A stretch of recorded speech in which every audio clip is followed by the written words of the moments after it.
There we go. You're live, miss. Thank you so much for joining us. Thank you. Okay, morning year 13. So as Mr. Cole just said, the geography A level requires an element of statistical analysis when we do a project in year 13. So I would always take my year 13 geographers through 3 statistical tests. One of them is Man-Whitney U. That's what we're going to do today. Some of you will have come across the stat test whilst doing your GCSEs. Hopefully that was covered before the school closed. If you're not familiar with the test, it's the most straightforward of the 3. I'm assuming Mr. Cole will invite me back at another time to go through the other 2 with you, but it is the simplest of the 3. So if you haven't come across it before, I don't foresee you having any issues getting your heads around it. Before I start, I would like to suggest that you contact myself if you've got any questions about how you will use what I share with you today in your own investigations. What I'll share with you today is the process of doing the test, and I'll try and put it into context as much as I can that will relate to some of the things that you guys choose to do your investigations on. But it's not easy for me to do that because you all do so very different things for your investigation. So I'd rather have that one-to-one chat with you about how you'd use this test so that we can make it very much applicable to your investigation. So I'll share my screen. Mr. Cole, can you tell me if it's not working? Absolutely. Thank you. It's not showing yet, but give me a chance.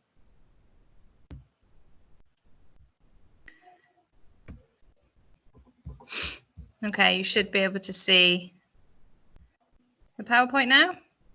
Not yet. Just give it a moment. Buffer. Okay.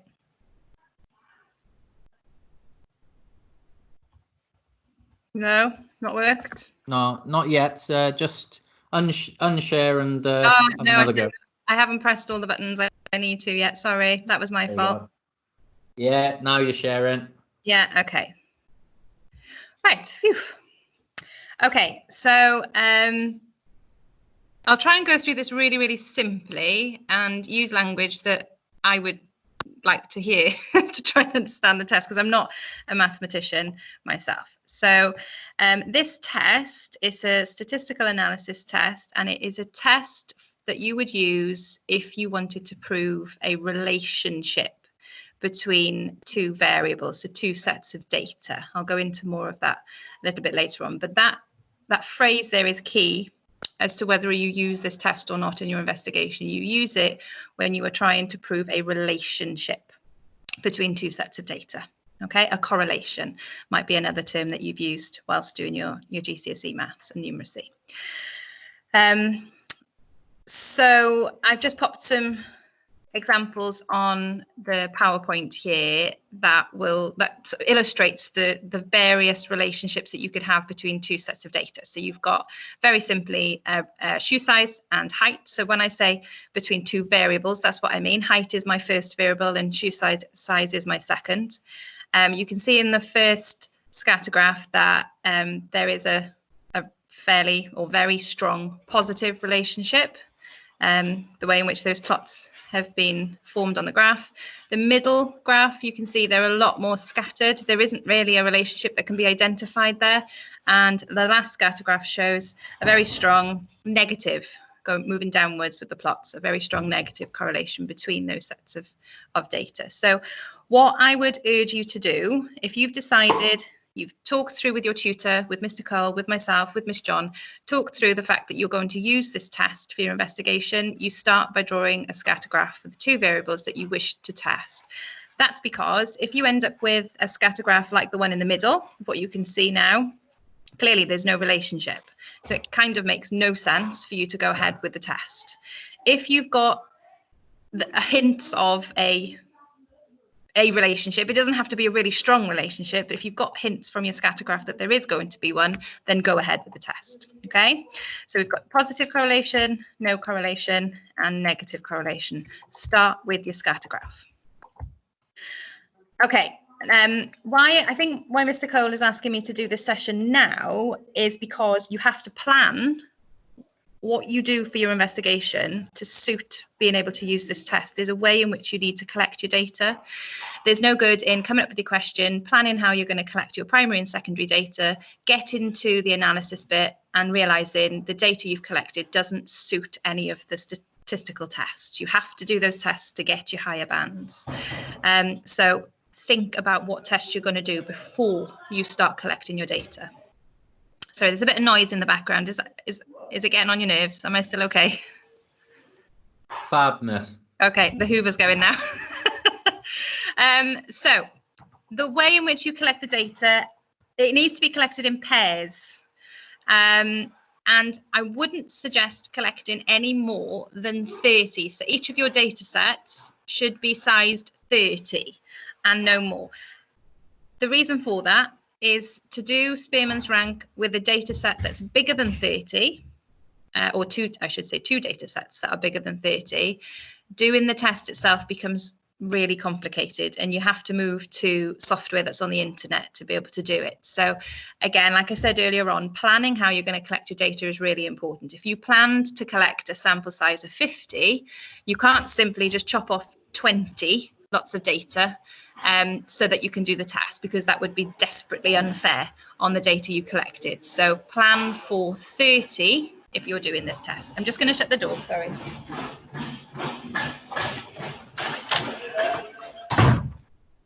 Sorry, that should be a bit quieter now. Okay, and I didn't mention you have to have at least 5. I don't think anyone's going to collect sample sizes of 5 because that wouldn't be representative of whatever population you're testing. It wouldn't be reliable. It wouldn't indicate anything really to have such a small sample size. So somewhere around 30 would be great. Okay, sorry, I've shared this again.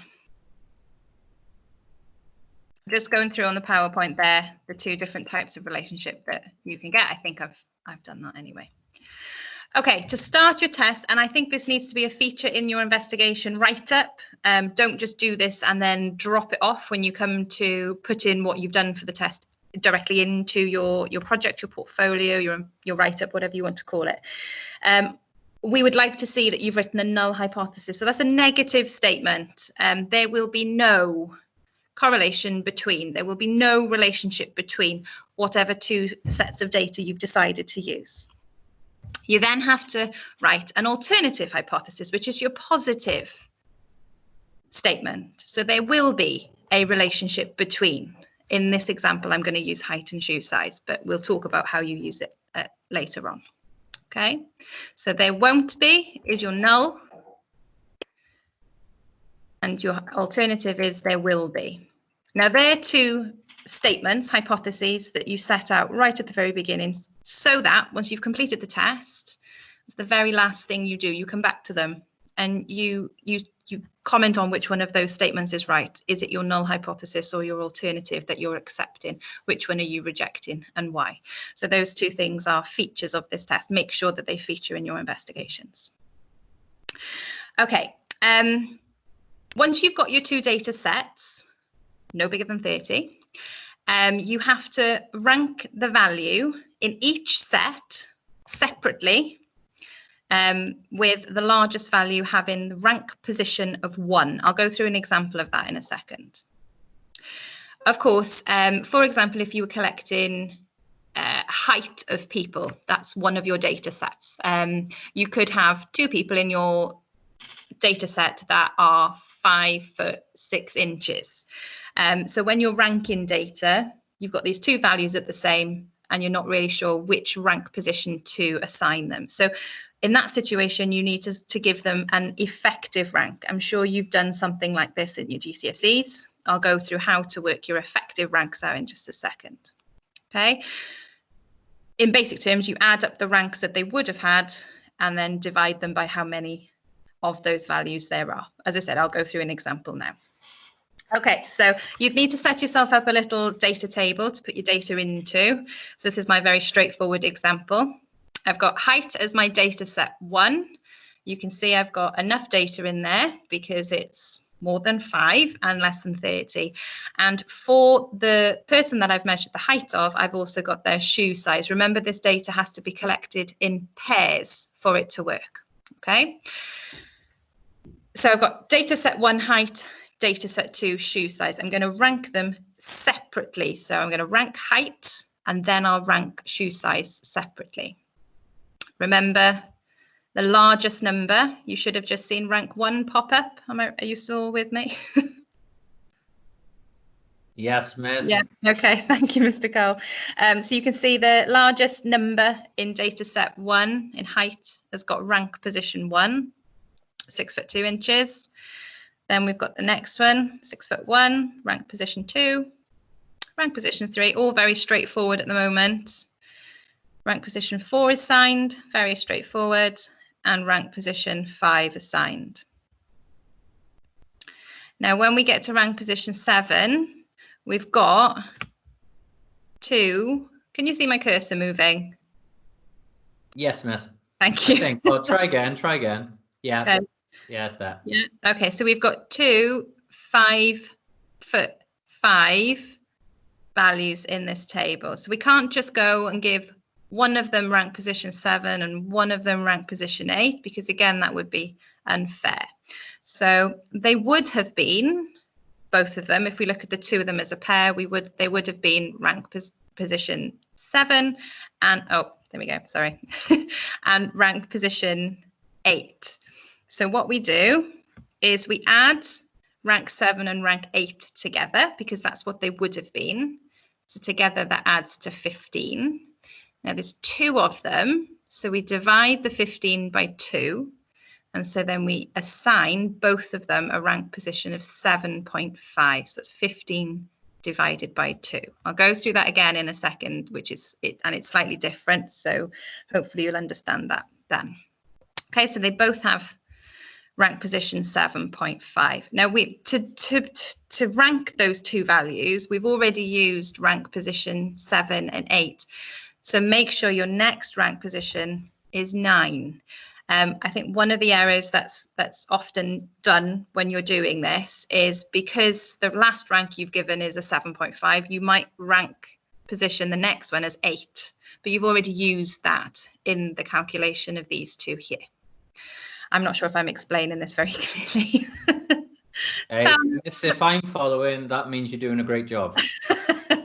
Okay, so let's do it again for our other data set. Remember, I said we rank them separately. Highest value, rank 1. So we've got 10 as rank 1 in shoe size.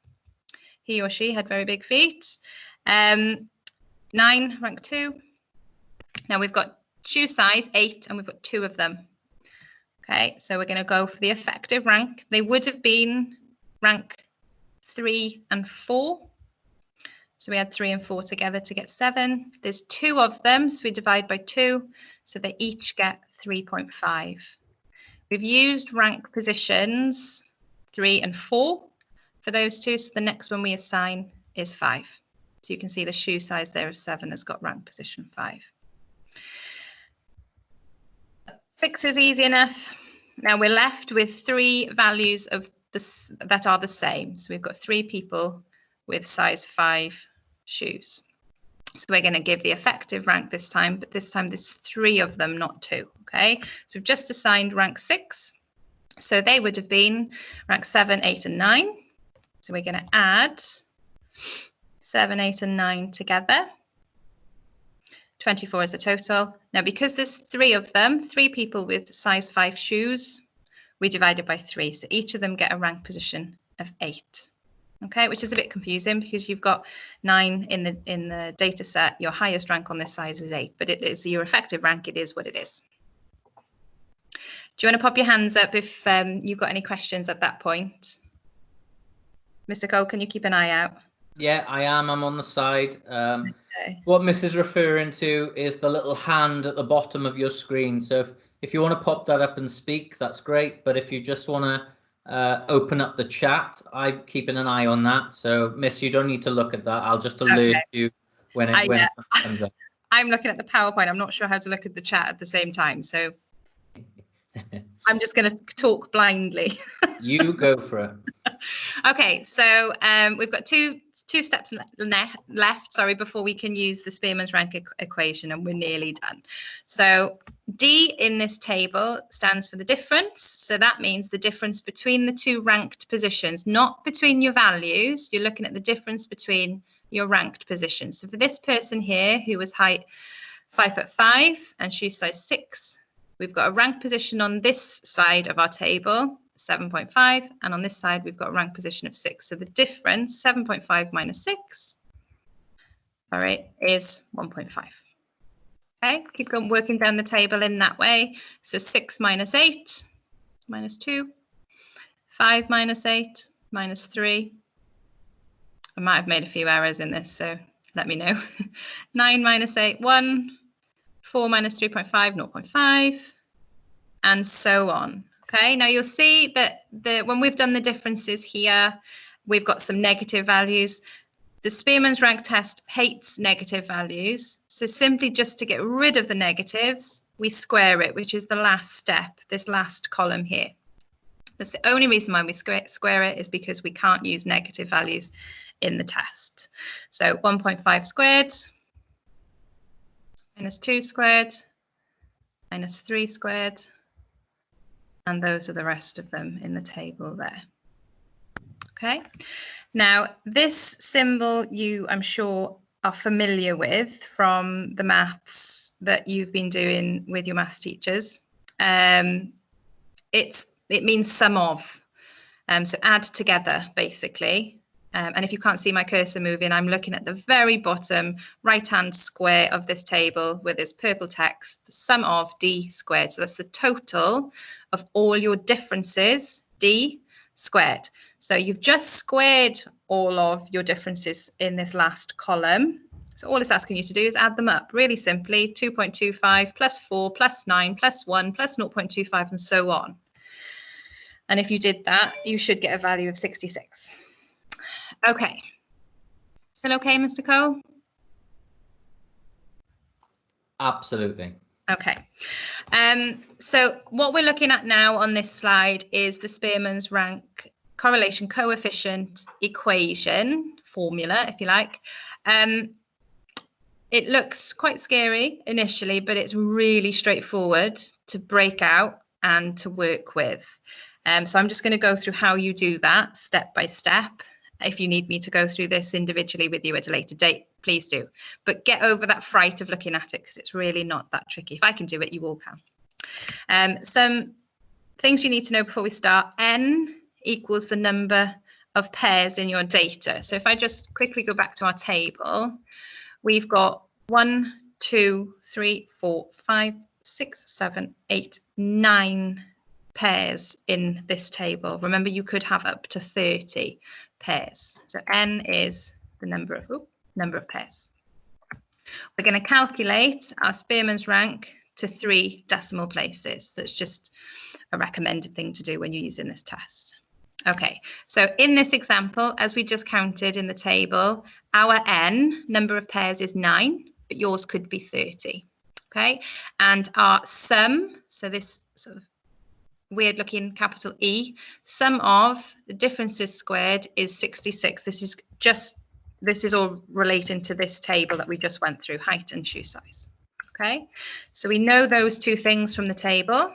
With that information, we can crack on and break out of this formula.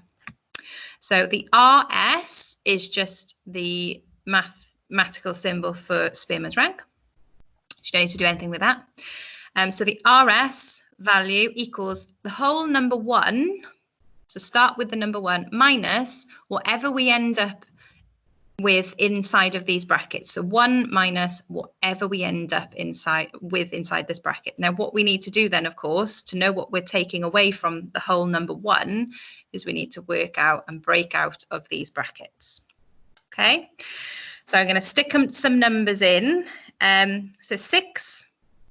Because it's next to this symbol, which is sum of, we know from our maths that means times. So to make it easier, I've put the times symbol in there. I know that's not mathematically correct to do that, but for your understanding, 6 times the sum of your difference squared. Now we know that that was 66 for our earlier example. So we've got 6 times 66 on the top row, divided by, remember n was the number of pairs, and in this case we cube it. So we've got 9 cubed minus, over here we've got the symbol n, we know that's number of pairs, and for us it's 9, so it's minus 9. 9 cubed, number of pairs cubed, minus number of pairs, which is 9. Still okay? Yes, miss. Okay, so now we're going to work with the top and bottom of this division here. So 6 times 66. You can check my maths for me if you like. But let's go with 396. I'm fairly confident I've done that right. I trust you. And then the bottom bit of this divide, the division sum here, if we cube 9 and then minus 9 from it, we get 720. So we haven't quite broke out the brackets yet, but we're nearly there. Okay, so we now know if we did 396 divided by 72, we get the value of 0.55. Now, if we go back up to our formula, our Spearman's rank formula, we know we're using the whole number 1 minus whatever was in this bracket. So we know now that what is in the bracket is 0.55. So we're taking the whole number 1 and we're minusing 0.55. So that gives you an RS value of 0.450. Remember, to 3 decimal places. Okay, now that isn't the end of the test. We now need to do something with that value. Really straightforward. And one of the benefits of this test, if in your investigation you want to explain why you're using it, of course it's because you want to test a relationship, but it does 2 things. It shows you the direction of a relationship, so whether it's positive or negative, but it also tells you the strength of that relationship. So you can be a little bit less subjective, I guess, in how you comment on and reflect on your outcomes. So we've got this continuum line, you might call it, where we've got 0 as a value in the middle, and then to the left the -1, and to the right +1 as whole numbers. The value that you get from the test should fall between -1 and +1. So ours was 0.45. So phew, sigh of relief. We know that our value, it sounds right because it's between -1 and +1. If we were to place 0.45, our value for this example, on this continuum line somewhere, it would be around here. Can you see where I'm circling, Mr. Cole? I can. Yeah, okay. So we would be saying then that we've got a positive relationship because it's that side, it's to the right of the 0. So we know it's positive. If we wanted to describe it a little bit more, we would say it was maybe a relatively strong positive. It's definitely not perfect positive because we'd need that whole number 1. It's somewhere in between.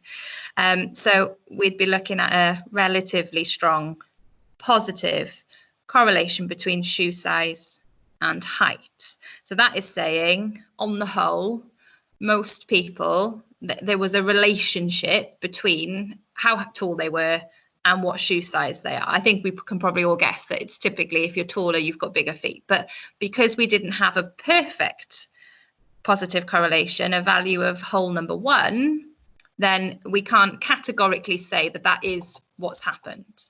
Now, yes, I have size 20 feet. What does that suggest? That you're lying because you're really short. Thanks, miss. Sorry. Deceptively tall for a short man. I do recall that conversation. Okay, so we've got a direction and a strength of our relationship. Now, what you could do at this point is go back to the scatter graph that you will have created right at the very beginning. And if there are any anomalies on that graph, then you could almost blame them for not having such a strong relationship. And you can try and reason why those anomalies are there, what could have influenced them to be there, and how are those having an impact on the tests and the outcomes that you're getting. This test doesn't tell you why there is that relationship. So you've got to go on from this test then and investigate a little bit more. So this is just a stepping stone, right? You've proved that there is a relatively strong positive relationship. Why is that? And then off you go. Okay. Of course, you could have a negative value as well, and anywhere between 0 and -1, and you just comment on the strength of it, but the fact that it's negative and not positive. So as one increases, the other decreases. We're still not done. This step 8 is all about commenting on how confident you can be in the outcome of your task. So it asks you to do a couple things before you can decide on your, it's phrased as the level of significance, but I like to phrase it as your level of confidence.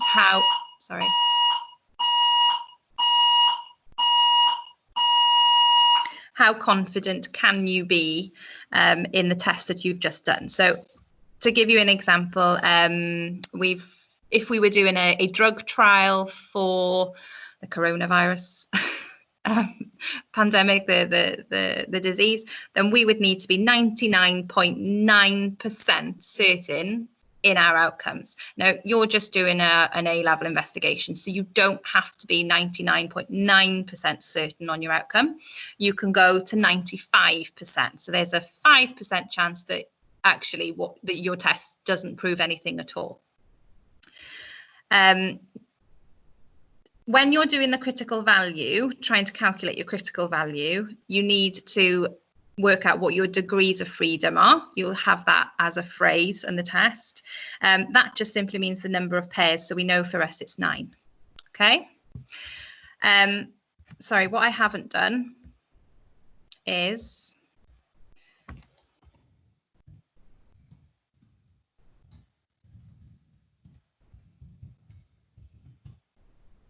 you can see from what I'm doing now that you can quite simply just pull up the critical value table for this test online.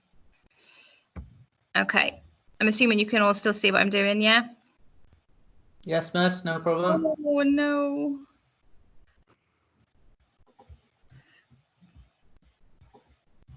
Right, it's this that I want here.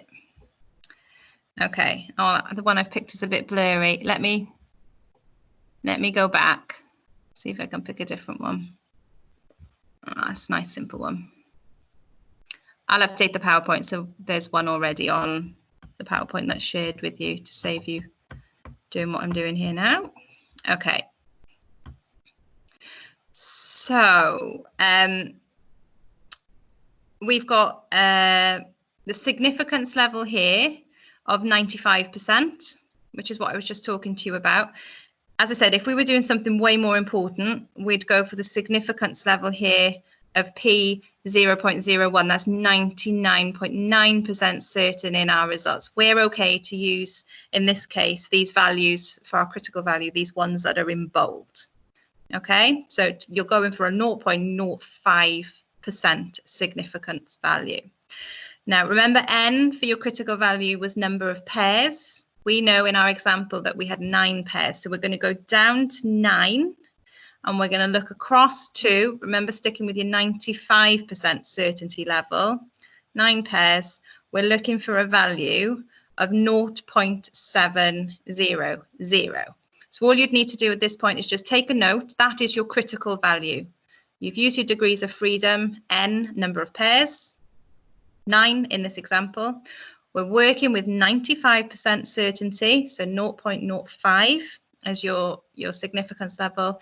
And so it's given us a value of 0.700. Make a note of it. Go back to your value. Remember, for us, it was 0.45 in the example that we've just worked out. And this is the point at which you come back to your null and your alternative hypotheses. So follow this advice here. It's saying that if your Spearman's rank value is greater than or equal to the critical value, which in this case it's not. Remember, the critical value is 0.700 and our value for RS was 0.45. So it's less than the critical value. So it's not bigger or equal 2. It's saying if it is, you reject the null. So you're saying no to the null and you accept your alternative. So you're basically saying, remember your alternative was your positive statement. There will be a relationship. There is a relationship between these two things. If you're accepting that, you're basically saying there is a relationship between these two values. We can't do that, not with the numbers that we've just generated. Our critical value is 0.700 and our RS value was 0.450, sorry, to 3 decimal places. So we've got to follow this second bullet point. It says if our RS value is less than the critical value, well, 0.450 is less than 0.700, then we have to accept our null hypothesis and we're rejecting our alternative. So that is saying you are agreeing with your negative statement. Your negative statement was there will be no relationship between them. So you're accepting that. So your fallout of this test, once you've used the critical, you can comment on the continuum line as we did earlier on. It looked like there was a relatively strong positive correlation, but once you've used the critical value, and if we're to be certain to a 95% level of certainty, we have to say that there isn't a statistically significant relationship between height and shoe size. Okay, so that last bit has contradicted our earlier examination of that continuum line, and that's okay because this is making us comment on our outcomes to a level of certainty. So we could subjectively say there was a relationship by looking at the continuum line, but actually when we look at the critical value table, we have to say that there isn't. There's not enough there. Now it could be because I've only got 9 pairs. It could be that I needed to increase my sample size, because if we go back to our critical value table, you can see that it goes up to 30 here.